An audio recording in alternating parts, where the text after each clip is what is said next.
joining us on part one of the Flatrate Pricing series I'm conducting with Steve from Plumbing Profits. This episode, we're talking about some of the myths that are associated with flat rate pricing. In following episodes, we're going to be talking about the pros and cons, and then we're going to be talking about what type of business actually suit the flat rate model. So enjoy part one and stay tuned for the following. Giving tradies and contractors around the globe the tools to run a modern business. You're listening to Toolbox Talks from the Site Shed. Now here's your host, Matt Jones. Hello, listeners, and welcome back to Toolbox Talks. My name is Matt Jones, and you're joining us today in part one of the flat rate pricing series I'm conducting with Steve Piper from Plumbing Profits. Steve, welcome to the microphone. G'day, Matt. Thanks for having me. Mate, it's we've had a couple of inquiries about flat rate pricing, and to be honest, I haven't really, had the right person that I'd like to bring on the show to talk about it. So I appreciate you coming on the show, and hopefully we can dispel a few myths that are tied into flat rate pricing, and maybe sort of ascertain or help our listeners ascertain whether or not it's a good model for their business. I might just start with maybe a little bit of background as to you and how you got into it. I know you're located on the Northern Beaches in Sydney here. Do you just want to tell a little bit about your journey and how you ended up at Plumbing Profits? Okay, yeah. Well, I had my own plumbing business, the Pied Plumber, for probably 20 years. Oh, you're the Pied Plumber. Yeah, but I did sell that close to 2 years ago. Lovely. And basically I came into flat rating, I guess. I tried it out in a minor way with a bit of a spreadsheet back in 2003, it was. Basically just I was having trouble including my apprentice's time on a certain small maintenance jobs that people didn't want to pay for two people, even though it would make that job faster. The customers weren't really seeing the value in it. Okay. So therefore I started adding the apprentice's time into the job costs and just quoting the job. Yep. And everybody said yes. Okay. And not only that were they saying yes, they were actually happier than I was getting better feedback than I was when I was charging them by the hour. Yeah. So that's basically where it started.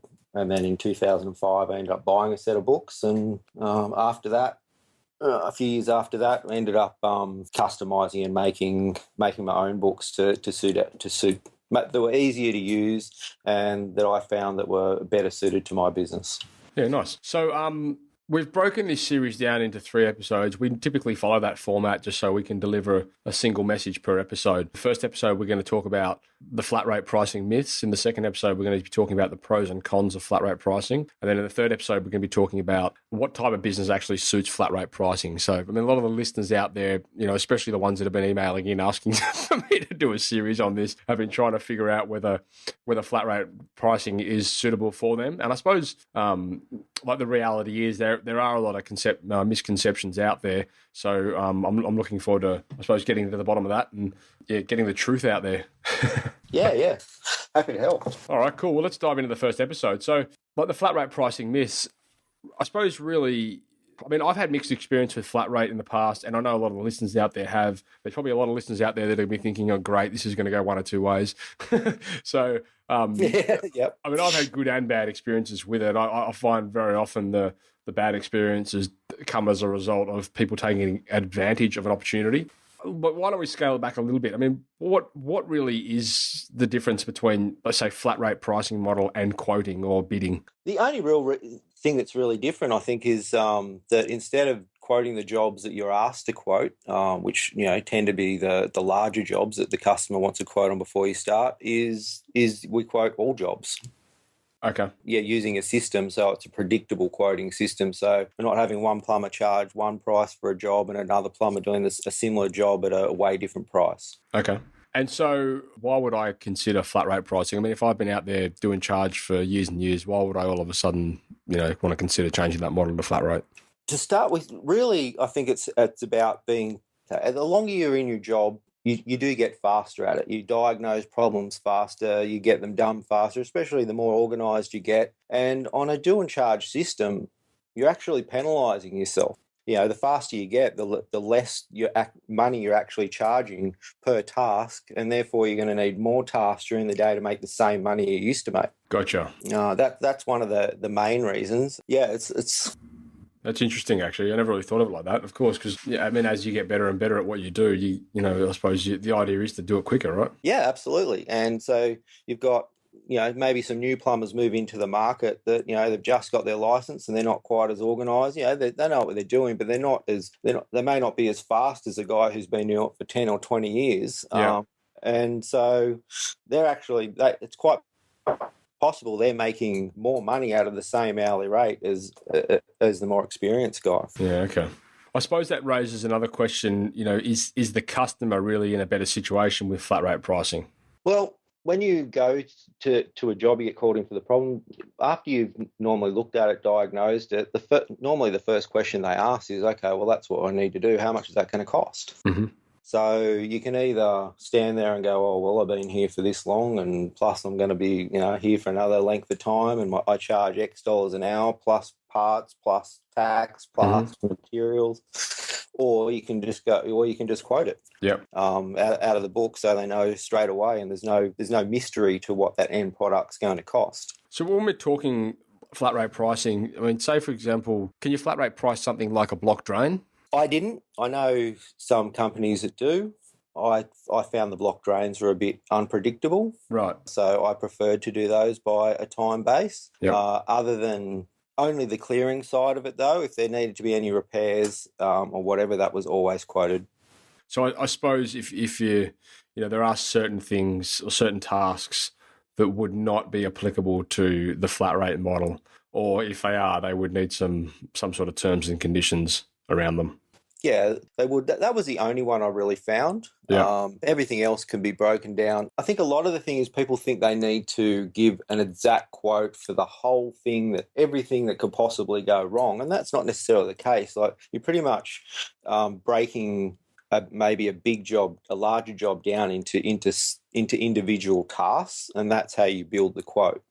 So if it's, say, finding a water leak or something, your first task may be, to do a location or a pressure test or something like that. Right.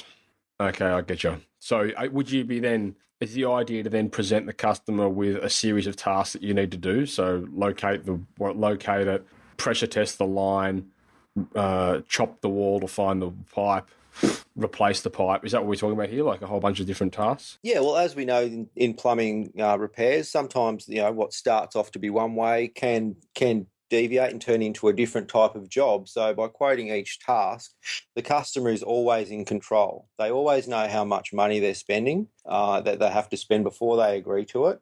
Instead of a plumber maybe been working away trying to solve this job for 5 hours, and they've been told, let's pluck a figure out of the air, $80 an hour. But the customer's adding that time up in their head, but they're not really adding up the materials or the equipment use or anything. So there's quite often that bill shock by the time they get to the end of the job. Yeah, right.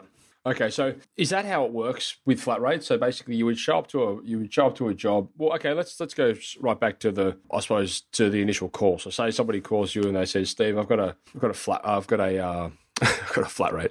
a burst pipe, or I've got a water leak. You take the call. What would typically be the scenario around, like, from basically where you engage that phone call? Call out charge? Basically, it's. Yeah, I would recommend some sort of a call-out charge, even if it's just a qualifier. And then once you get to the job, you can price the job before you start. Okay, cool. And when you're pricing the job, so say it's a water leak, obviously you can't look at a water leak and figure out where it's coming from in most cases. So you would be pricing there, say, in this example, it might be like water testing or something. Well, you may charge you'd have a bit of investigation fee. You may say investigate to start with, do some, who knows? There's so many variables in that type of job. Yeah. You may have to, crawl under the house, or you may have to do a pressure test or any of those sorts of things. But let's say take something else. Say it's a kitchen mixer tap that's leaking. Mm-hmm. Yeah, you just investigate to see what it is, make some suggestions. Maybe the customer asks some questions, whether they're happy with that tap, whether, how long it's been leaking for, and they may be better with a repair or a replacement. Right. Basically just finding out what the customer actually wants to do instead of just assuming that they want to just a Band-Aid repair or just to fix it. Okay. So with flat rate, you can basically present them with a series of options and they can choose. Is that the idea? Yeah, I try and empower the customer to actually make their own decision rather than just doing what the plumber walks in and decides to do. So over the years, I've heard, various takes on flat rate pricing, and one of them is, well, it's a great way for the tradesperson to, I suppose, include all of their, fees and overheads and all this stuff into the price in order to get the customer to basically cover those overheads. Is that really what it's about?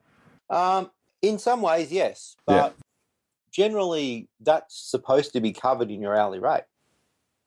But the problem is that the hourly rate in most areas, the going rate, which, that's another story, but I've never been able, and no one's ever been able to show me how that ever got worked out to be a profitable rate. But anyway, is basically that is supposed to cover all your overheads plus, and your wages and plus an amount for a profit. Yeah. But the problem is every time you go to a job, most people you work for have a job and they're getting paid an hourly rate that's a lot less than even the cheapest going rate in your area. Yeah, okay. So they're always comparing what they get paid to what you're charging, and it always sounds too much. Yeah. Let's face it, plumbers don't have a reputation for being cheap no matter how much they charge. Yeah, okay. Because I know, that is, I suppose... that's always going to be, I suppose, an argument, isn't it? From the customer's point of view, it's, well, okay, hang on, you're charging me $350 to replace this inlet valve in my cistern. I can go down to Bunnings and buy the same thing for $70. Yeah, and your hourly rate is whatever it is. You add them up, and then how do you get to that figure? As a flat rate, or just as a... Yeah, no, I'm just saying.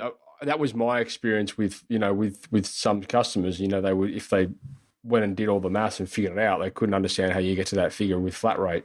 Yeah, well, I guess that depends. And that's the thing. There is some people who have such high, because it is so powerful, I guess, quoting a job rather than breaking it down into materials and labour, there is some people use it, I guess you could say, for evil and add way more overhead or profit in there than, than maybe necessary, or some people may deem as ethical. But let's face it, everybody's running their own business, and you shouldn't be too worried about what everybody else is charging, in my opinion. You should be charging enough for what your business needs to be profitable. Yeah. And regardless of whether that is more or less than Joe Blow down the road, because he doesn't own your business. Are you supposed to, with flat rate, quote jobs, and buffer in those ones that potentially may go wrong, or ones you may miss with flat rate?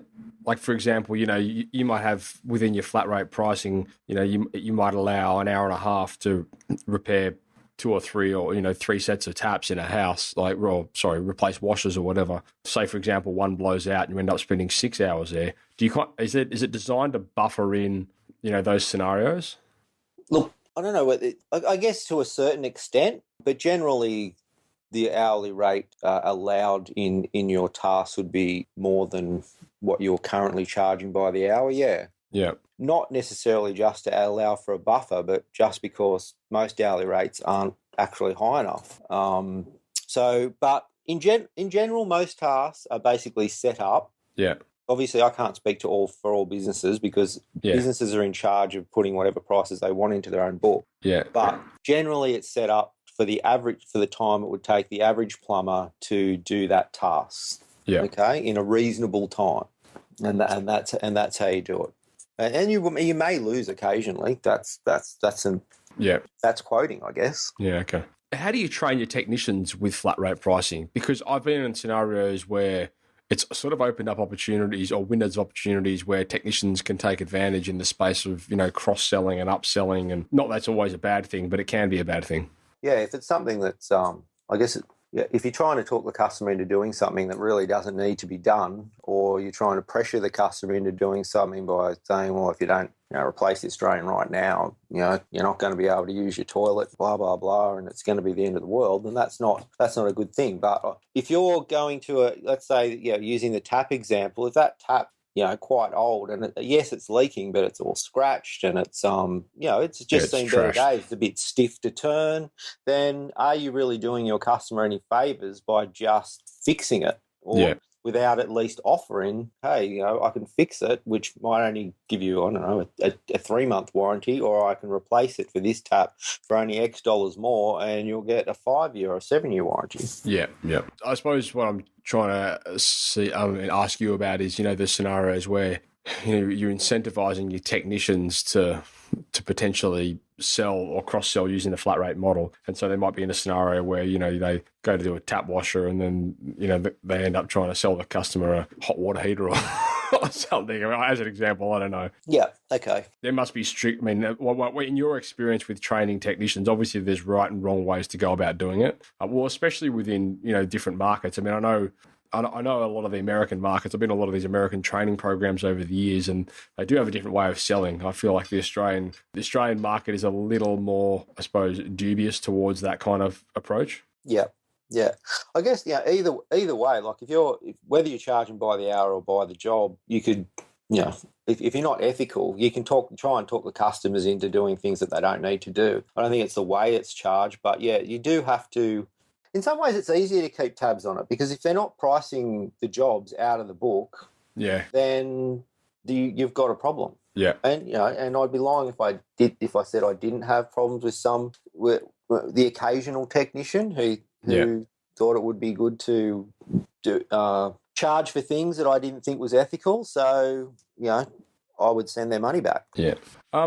So what about warranties and guarantees in relation to flat rate? Like, how does that typically work? Is it product specific, task specific? Generally task specific. Yeah. So if you were to, say, for example, like you just said, replacing taps or something like that, your flat rate model would have some sort of guarantee within that, like specific to that task, yeah? Yeah, but that's up for the individual business, yeah, depending on what you want to allow for. But I guess for an example, if you get customers that are buying, going to the budget hardware store and bringing back a tap that's worth $25 and they want you to install it, then if something goes wrong with that tap, they're going to have to call someone back, maybe yourself, to come back and pull it out, and then they're going to have to take it back and get refunded, and then bring it back and have someone put it in. Where you may want to offer a better tap that has a 5-year replacement warranty. So if they ever have problems with that tap, you'll actually come back and replace the whole tap at no hassle to the customer. Do you have to spend thousands on getting a flat rate price set up? Do you have to? Yeah, I mean, like, my experience is there's a lot of companies out there that charge so much for these books and these programs. I mean, what's your experience with them? Are they all like really expensive, or hard sort of like expensive barrier of entry? My personal view is it's more expensive not to have them. Yeah, that's my personal view. But it is. Look, it's much cheaper now than it was. Yeah, and it's like any tool or program, I guess, you buy for your business.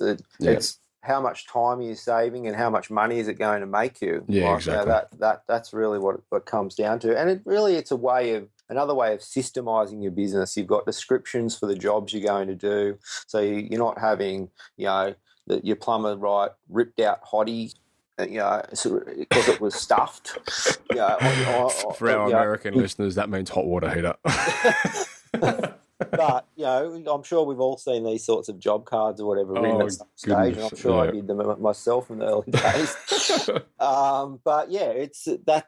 At least you've got the ready-made description. These days with your other program that you can use, it's just basically clicking on where we've done one of those, we've done one of those, we've done one of those, and all the writing's done. It's added up for you, and it's ready to invoice. Well, it is invoiced. What would you say would be the biggest myth going around in regard to flat rate pricing? A, that it's a rip-off and you're only doing it to gouge customers. Like, I really disagree with that. Just how the customers have never been so empowered. When you give someone an hourly rate and try and put it in perspective into when you go and buy something, like when you go and purchase something and someone says that they're going to charge X dollars an hour. Like, do you want to at least know how long it's going to take, or you basically want to know a quote? I'd much rather have a quote than just be, yeah, no worries, you go for it, mate. Just whatever it comes out to, you just let me know. Yeah. Well, it's almost like giving someone an open checkbook. Yeah. I want to know what the end deal's going to be. Yeah. And the other thing is that works out to be good for your cash flow, and because you can actually get paid on the spot because the customer already knows what's going to cost them before you get to the end. And yeah, so there's no surprise. They're ready to go with the payment. They're not having to wait for you. Yep. No, I'm loving this movement as well over the last 5-10 years where tradespeople are actually taking payment on site after they do the job. I don't know why. For some reason, there was this. You don't go to Woolworths and then wait for them to invoice you. Or you don't go to the supermarket, buy some stuff and wait for them to invoice you. Yet for some reason, for so long, trades were doing that. Well, it'd be great if you did, but they won't let you.